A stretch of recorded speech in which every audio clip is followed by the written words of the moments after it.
Hello, this is Scott Godwin here, scottgodwin.net. It's nice to be with you. On my channel, I talk fitness, nutrition, wellness, food, movement, and a good life. This video, I want to talk about running. I've been a runner pretty much most of my life, one way or another.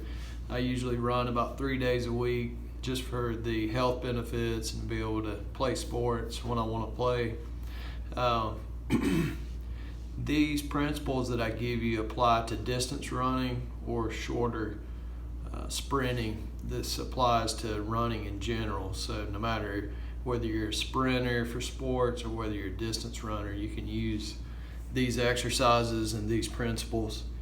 So take the program that I give you and modify it for whatever it is that you're doing. But the principles I want to go through really quickly. Let me see if I can get out of the sun here. So the principles that I want to discuss with you to start with are, number one, I want you to think about strength in general. Strength basically applies to being able to exert force, okay, maximal force for maximal strength.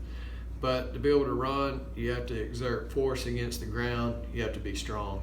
Number two, you need to be stable. You need to have good balance so you don't fall, but just also have stable joints, ankles, knees, hips, spine, even in the shoulders and arms. So stability. Flexibility, you need to be able to move. You need to have good range of motion at your joints to prevent injury and to also keep from losing energy.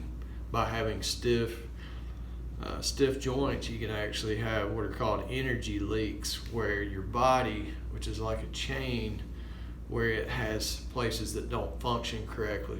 For example, if your hips are tight when you're running, that energy your body's creating will get bottled up in your hips and you end up losing energy. So having good range of motion, good flexibility is important. Power, particularly for sprint running, is extremely important. Power is force times velocity. So it basically applies to being able to take your strength and apply it to speed. It's your ability to take force and apply it quickly. And even if you're a distance runner, it's helpful to develop more power because it'll help you finish stronger and create more power off of the ground as your foot hits the ground. And then lastly, and this may be the most important one, but one of the most difficult ones to grasp, is efficiency. So that's the sixth principle of running. What that means is that if you're a sprinter, you want to create as much energy as possible. You want to use as much energy as possible because you're only going to be running for anywhere between 10 seconds and if you're running an 800 meter, maybe a couple minutes. But efficiency means being able to use energy in the most productive way possible. So if you're sprinting, as I said, you want to create a lot of energy. If you're distance running, conversely, you want to conserve energy. So you want to save your energy.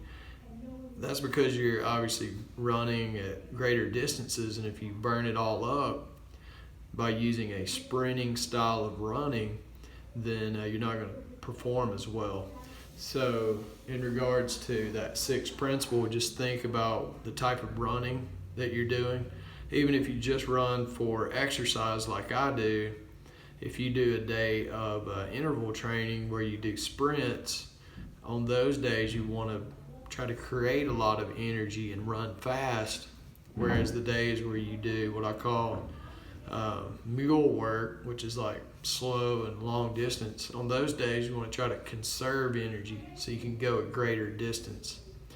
So are these exercises that I'm about to give you, these 12 exercises, are they the only thing you can do for running? Of course not. There are books, probably thousands of books written about running, but these are the ones that I think are the best. Okay, so do these exercises 2 to 3 days a week. particularly if you're not doing any type of running workout specifically for running, and it will improve your running, I guarantee it.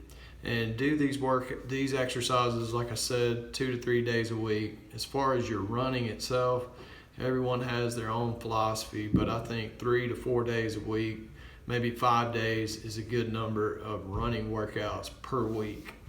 So let's get right in now that we've covered the principles, which I'll review briefly. Strength, balance or stability is the same thing. Flexibility, power, and efficiency. I forgot one. I'm glad I went back through these. Let's talk about breath. I was trying to make it through those quickly and I overlooked breath or breathing.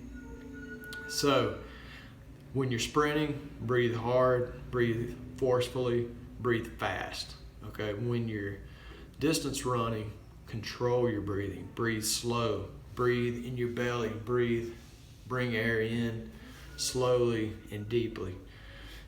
And don't breathe as fast and you'll have more energy. So if you want to produce more power, breathe faster and breathe through both your nose and breathe through your mouth as well. There is a type of training you can do where you specifically breathe through your nose to develop greater capacity to bring air in, oxygen into your lungs and into your cardiorespiratory system.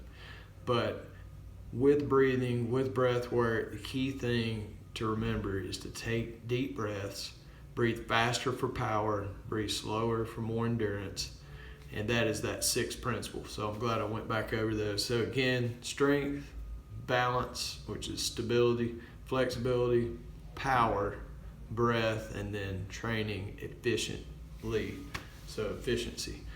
And so now let's get started on the 12 exercises, and I'll just run through these and try to do this in about 10 minutes or less. Number one, every time you do this series of exercises, just spend some time in a stretch squat. So just squat down, get your feet shoulder width apart, flare your knees out slightly. You can put your hands on the ground, you can hold a weight in front of you, but the key thing is just to spend time in a squat position. A lot of people don't do this, and if you don't do it, your knees, your back, your hips will get stiff. But try to do this for about 30 seconds every day. So this next one will be a squat. Oh, I'm sorry, I'm looking at my list here and I've jumped ahead. So this next one, we're gonna do the stretches first. This next one is a calf stretch. So hands against the wall and stretching the calf. Obviously you can put your hands against a post or a bench or anything else. If you don't have anything, you can just lean forward like this. But hands against something, abdominal muscles tight, lean forward. You can also stretch your hip flexor some right here at the front of your leg. The idea is to stretch your calf, your ankle, and all the muscles around the foot as well. This next stretch is called a toe touch. It's helpful if you can find something to elevate your foot. So feet halfway up on something like this, feet together, reaching up and reaching down. And 10 repetitions this way, and then with the heels up like this to focus more on the top part of the hamstring. Reach up and reach down. And again, that stretches the lower back and top part of the hamstring with the feet up. This stretches more the calf part of the hamstring. This next stretch, the fourth stretch, is specifically for the hip flexors. So come down like this and put either one or two hands on the ground and try to flatten your back out like so. And try to keep this knee straight as you're stretching. Okay. And you want to hold these static stretches anywhere from 10 to 30 seconds. So that's 4 stretches: squat stretch, calf stretch, the toe touch, both with the toes up and the heels up, the hip flexor stretch, and that's it. Of course, there are tons of other stretches you could do, but stick mainly with those, okay? So let's run through 8 more exercises that you can do to be strong and powerful and to be a better runner. So this first one is squats. And so squats, I've done some videos on squats, but there are tons of ways to do squats, but I would recommend, as far as body weight squats, feet shoulder width apart, reach out as you go down to make the exercise a little more difficult, and then just come back up. You want to flare your knees out just a little bit as you're going down to incorporate your hip muscles a little bit more. So that's squats. Single leg squats. There are, again, a ton of ways you can do these, but a method that I really like that is a little bit easier than taking this leg off the ground and squatting down is to come up on the ball of the foot back here and then take this lead leg, this front leg, and use it to drive yourself straight up like this. You can use dumbbells. You can do it with your foot off the ground, squatting down, but a beginning way to do a single leg squat, just take this leg in front, stay upright with your upper body, go down and back up. This knee gets close to the floor, but doesn't quite touch, okay? And so I want you to do, as far as repetitions on the body weight squats, 15 on the single leg squats, 15 on each leg. Let's look at a plank. Most of y'all have done planks before, but super simple exercise, nice and flat. Every time you exhale, squeeze your abdominal muscles, okay? We don't want to be here swaying down, and we don't want to be way up. We want to be right in the middle, okay? Just like that. 30 seconds on the plank. Now, let's look at a hamstring and hip exercise.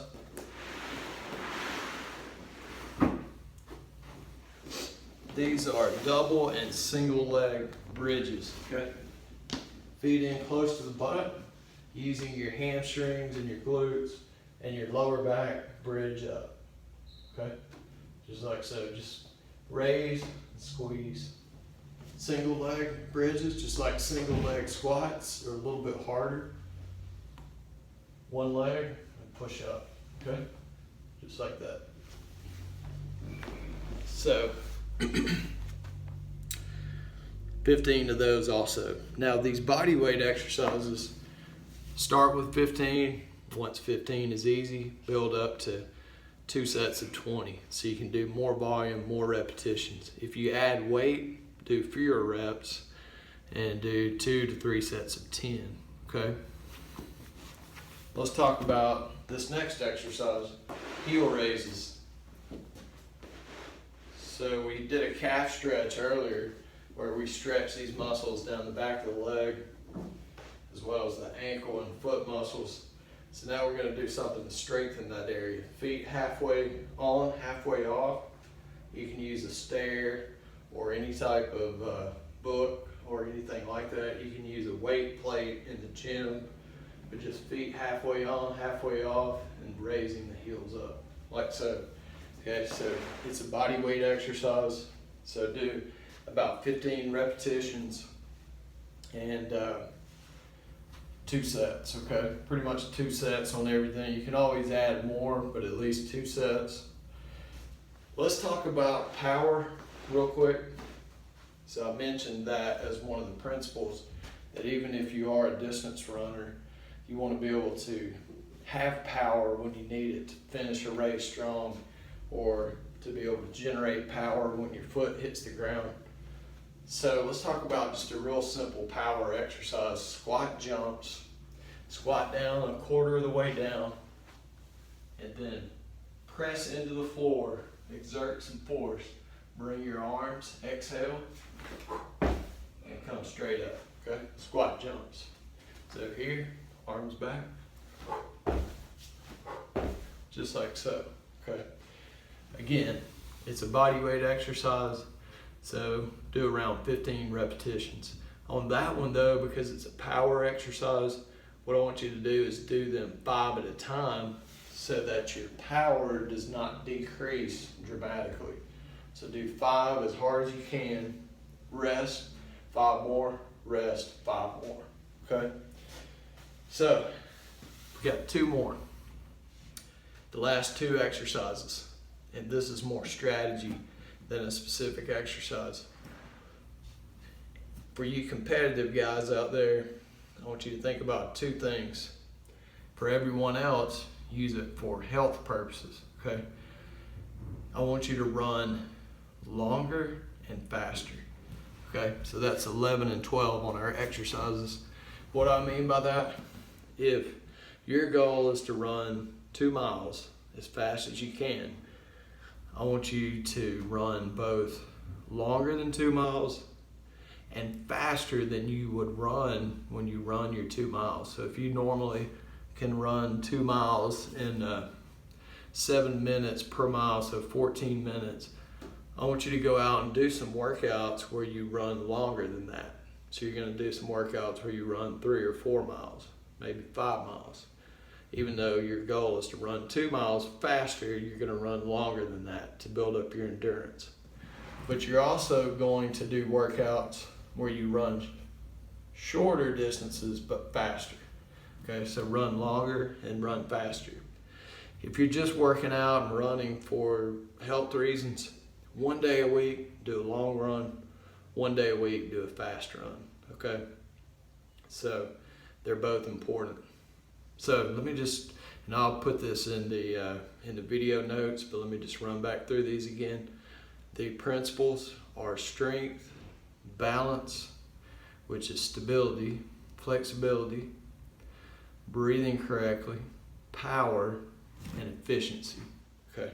Then the 12 exercises are the squat stretch, the calf stretch, the toe touches, both with the toes up and the heels up, the hip flexor stretch, body weight squats, single leg squats, planks, double and single leg bridges, heel raises, squat jumps, and then duration runs, which are long runs, and sprinting runs or faster runs, okay? So do those 12 exercises, keep the 6 principles in mind. You can even copy and paste from the video notes, but I'll put that out there, and let me know in the comments if you have any questions.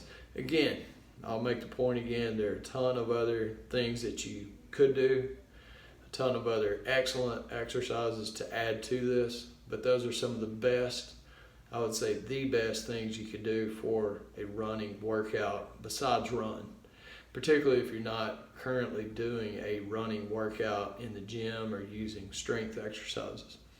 So let me know what you think, and check out my blog too, scottgodwin.net. I write about a lot of different things related to fitness, nutrition, and wellness. And I hope you all are doing well, and I look forward to hearing back from you soon. Thank you.